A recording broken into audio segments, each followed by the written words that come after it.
Today we're talking about the Christian and abortion. The Christian and abortion. I'm aware as we get into this today, this is a sensitive topic, and it is one that I do want to handle with care, because you may be here and this topic may be a part of your story.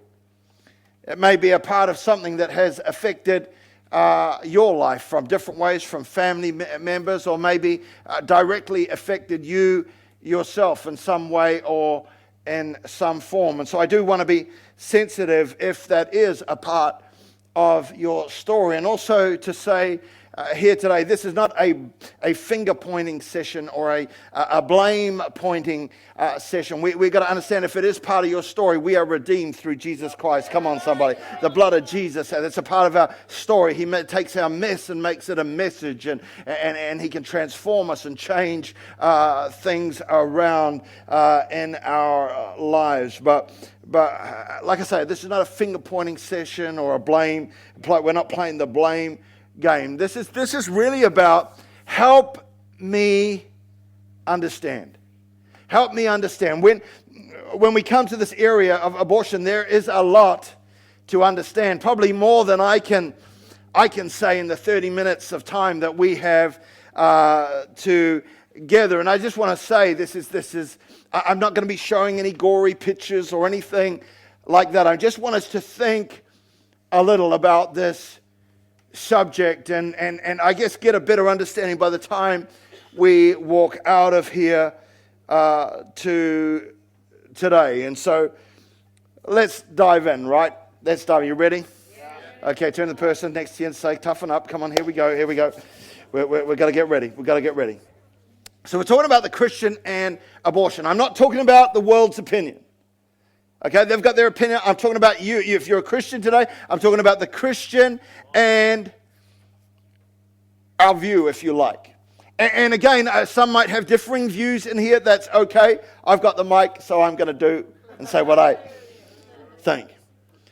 So we're talking about, for the Christian, number one, the first thing I want to establish is that human life is sacred. For the Christian, the human life is sacred. All human life. Now, why do we think that? It's simply because, in a nutshell, the Bible tells us that we are made in the image of God. It's not rocket science. It's not some big complicated thing. We believe that because the Bible teaches that we are made in the image of God. In Genesis, which basically means beginnings, the book of Genesis in the Bible is the book of beginnings. It tells us in the very first chapter, it says in Genesis chapter 1, verse 26, it says, "Then God said, let us make mankind in our image, in our likeness." Goes on to say, so God created mankind in His own image. In the image of God He created them, male and female He created them. Now there are many other scriptures that we could give to that. Perhaps another one is Psalm 139, verse 15, and it says this. It says, "For you created my inmost being." You created my inmost being. You knit me together in my mother's womb. It doesn't mean that God was in there knitting or doing that, but just that God played a part in creation, in the creation process. You knit me together in my mother's womb. I praise you because I am fearfully and wonderfully made. Your works are wonderful. I know that full well. My frame was not hidden from you when I was made in the secret place. And it goes on to say this in verse 16. Your eyes saw my unformed body. All the days ordained for me were written in your book. So from a biblical and theological base, human life is sacred. In other words, we have value. We have value. And I think most people on the planet would agree with that, whether you're a Christian or not. And I say that because our laws reflect that. Our laws reflect that we have value. Most people will say that from the moment we are born to the day we die, we have human rights.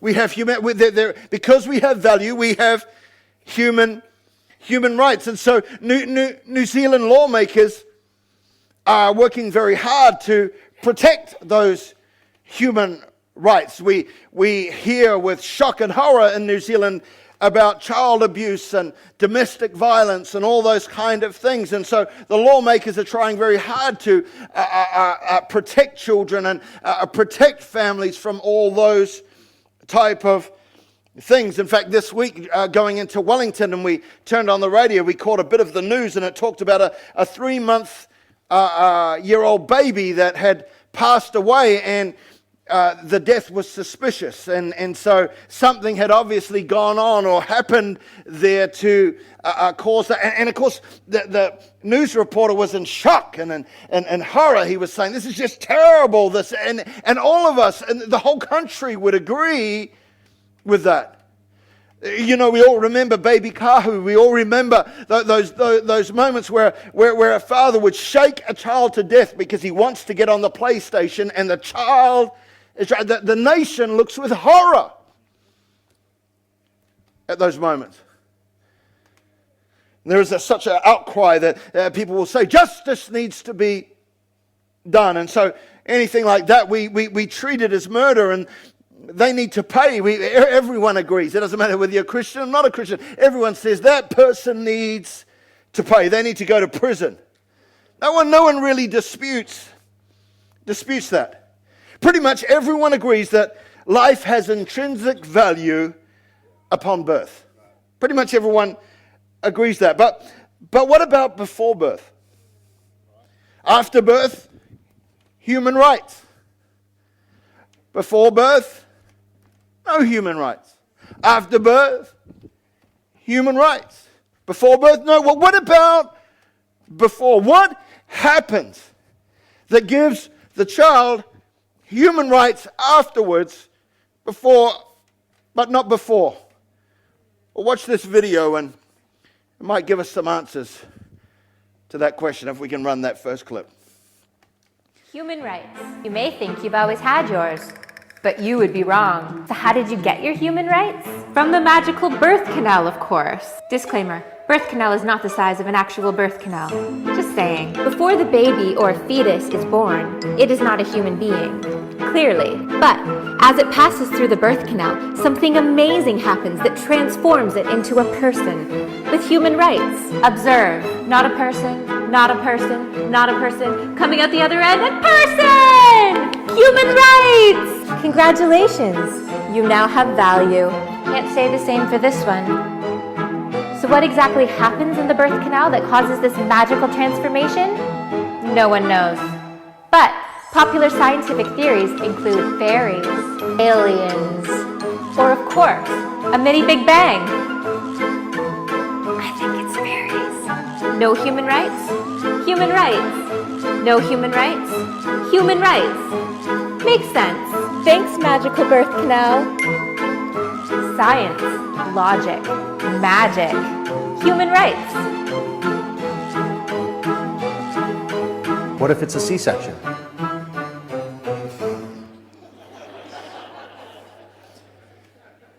See, for me, this is a cheeky video that illustrates the craziness of it all.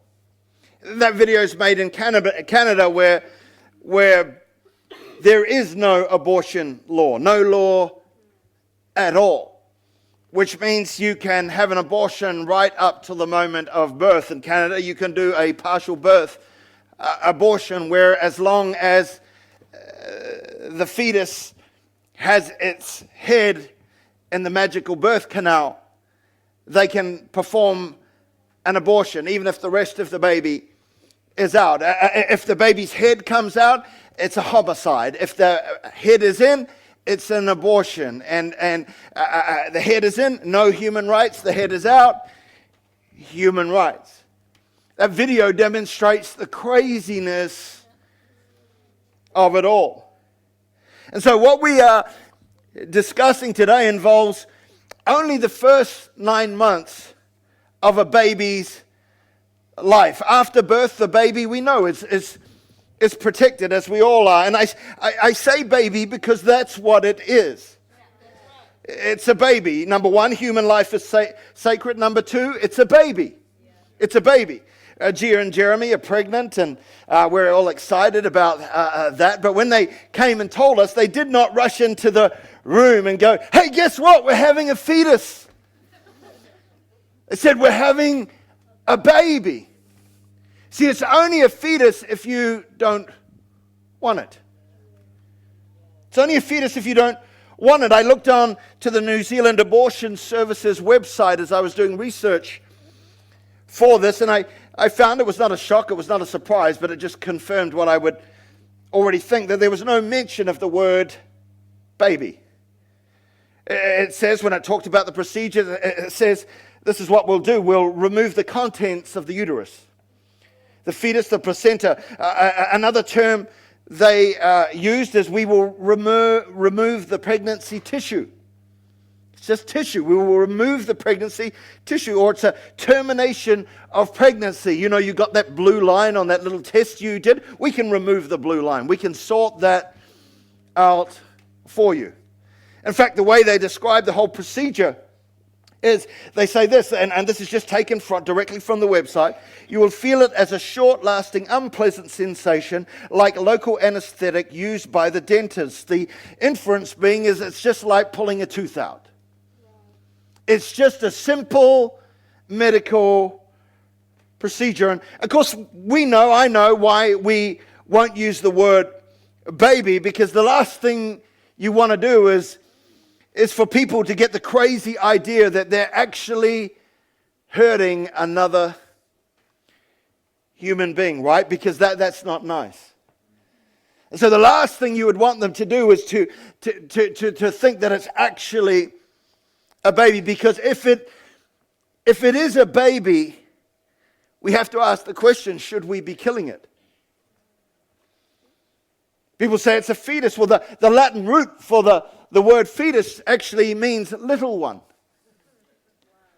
Little one. Little one. Friends, I want to tell you, the Prime Minister is telling us it's just a health issue if it's just a bit of tissue. But I want to tell you it's not a bit of tissue. I want to tell you it's a baby. It's a baby. Now, I know some will say, but out there in the world, and maybe, I don't know, some here even, I don't know how everyone thinks, but maybe some will say, even if it is a baby, as one of the t-shirts says, it's not your body, so it's not your decision. Which leads me to the third thing, choice. Who has the right to decide?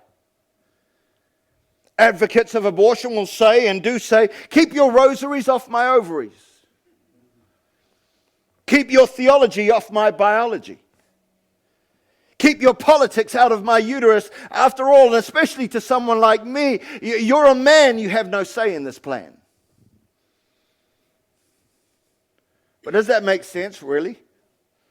Really, must I be silent? Must you be silent, really? Because we're not directly involved. Watch the second little clip. Let's play that.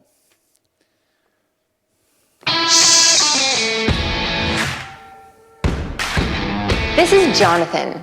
Jonathan is a man. Jonathan has no say about what happens to tiny humans before they're born because Jonathan does not have a uterus. Just saying. Just like with any human rights violation, if you're not directly involved, then you can't have an opinion. Take slavery, for example.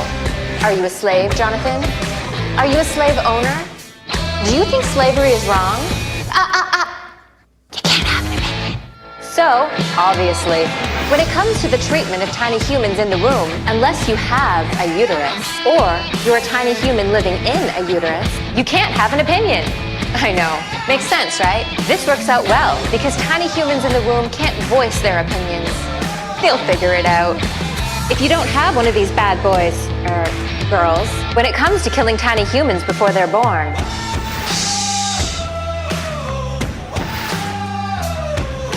And besides, men don't have anything to do with reproduction. Come on. They say my body, my choice. But again, is that really true? Now, don't get me wrong. I'm for women or anyone having the right or choice to do whatever they want with themselves or whatever. I'm okay with that. But when it comes to this issue, my struggle is the baby is not your body. The baby is a body inside your body. The baby is somebody, another body inside your body. A little one, a little innocent body who can't speak, who can't fight back, who can't protest. So who will be its voice?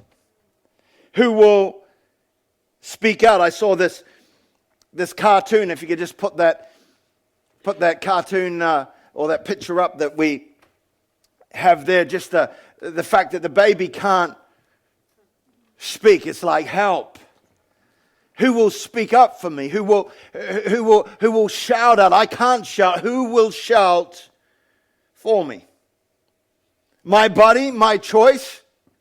I mean, really? Is that really the truth? Watch this next video, this next clip. There's a body inside my body. Hashtag pregnant.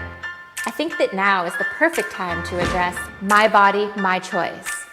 The problem with this catchy little phrase is that it's wrong because science. I'm going to get really scientific on you for a second, so bear with me. My body does not have 2 heads, 4 arms, or 20 toes. Just saying. If I were to get an abortion right now, I wouldn't be aborting my own body. I'd be aborting the body inside my body. But don't worry, I'm not suggesting that we ditch this little saying altogether. Let's not be extreme. I'm just suggesting that we update it to reflect reality. Instead of my body, my choice, what we should be saying is our bodies, my choice. Because when you're pregnant, as the larger, stronger body, it's totally up to you about what happens to the smaller, weaker body inside your body. Because that's fair. That's what human rights are all about. So there you go.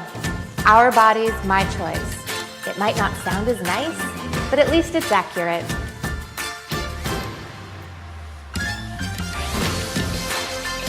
Oh, I just got kicked by my 3rd foot that's in my uterus.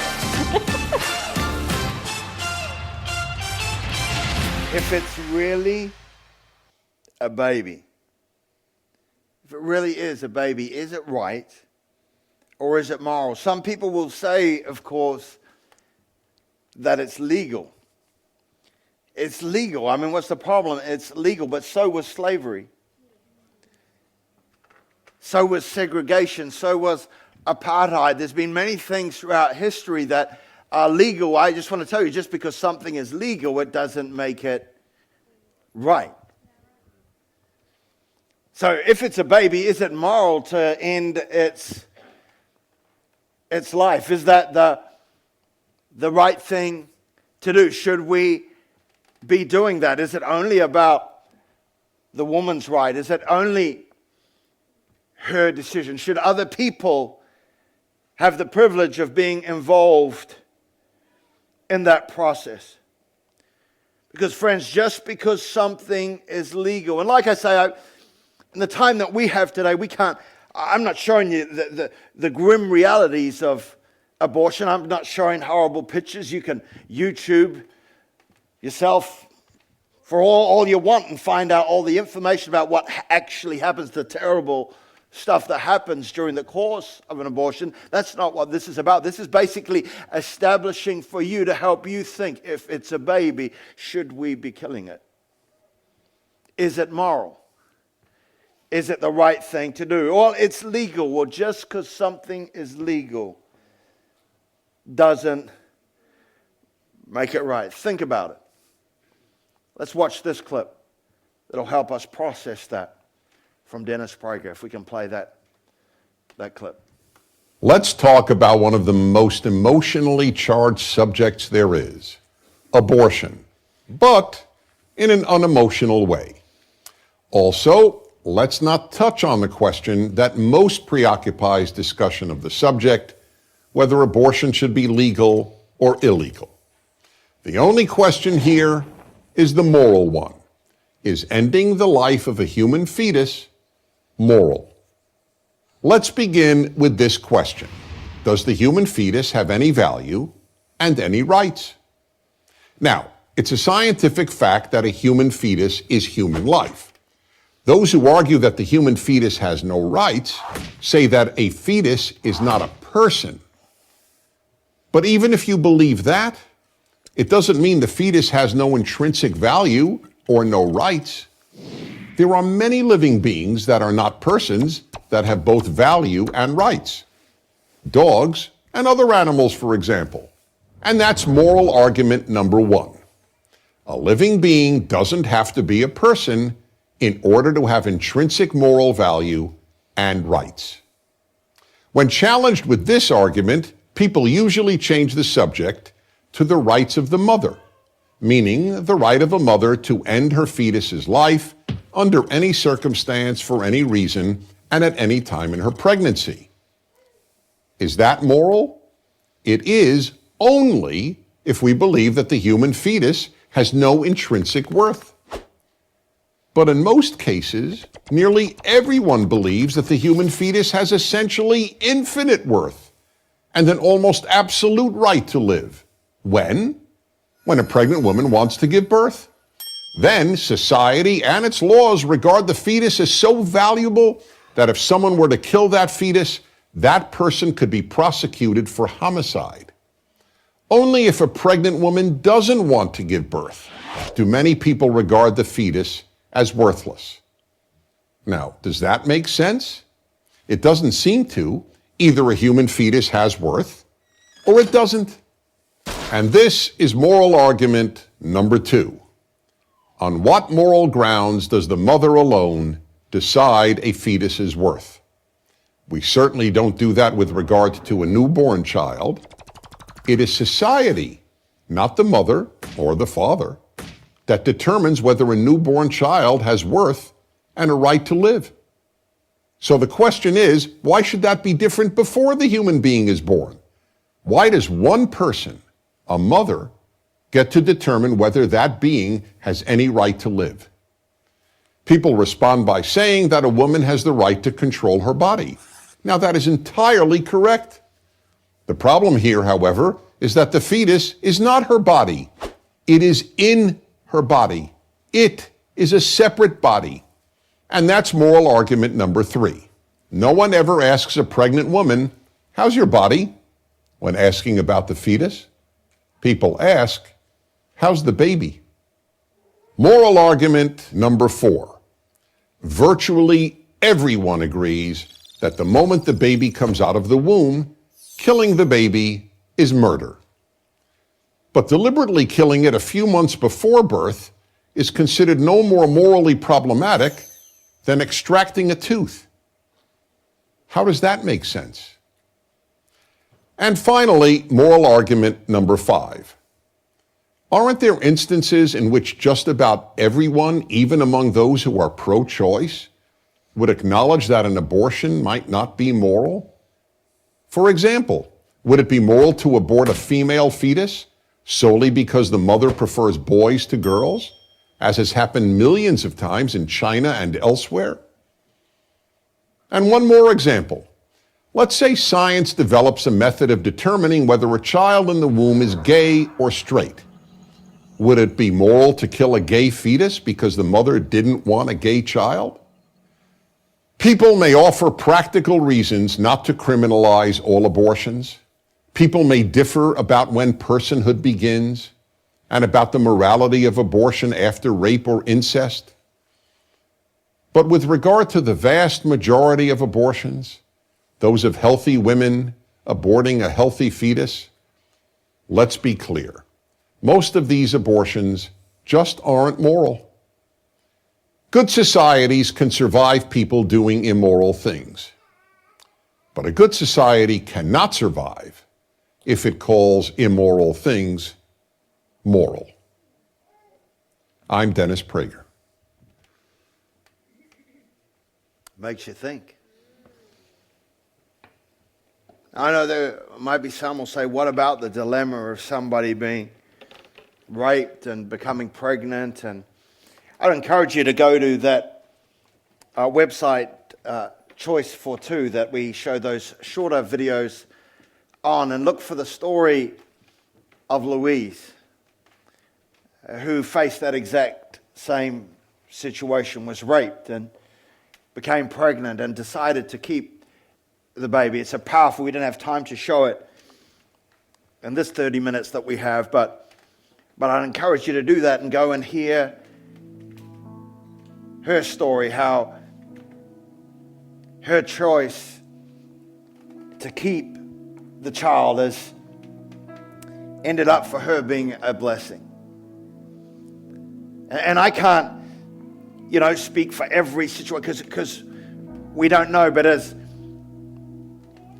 Dennis Prager said on the video, most of the abortions that take place, that is not because of rape or abuse. That's like 0.0 something kind of percent. It's so minimal. It's basically people making a choice. In New Zealand since 1977, when the Contraception, Sterilisation and Abortion Act was introduced, 500,000 little ones. 500,000 little ones' heartbeats have been stopped through abortion.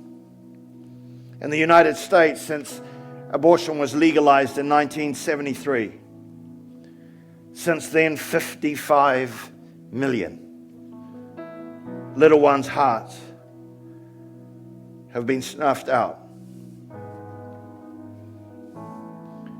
It's not a health issue. It's not just a bit of tissue. It's a baby. And to be honest, it's a matter of life and death. And all I'm saying is we should choose life.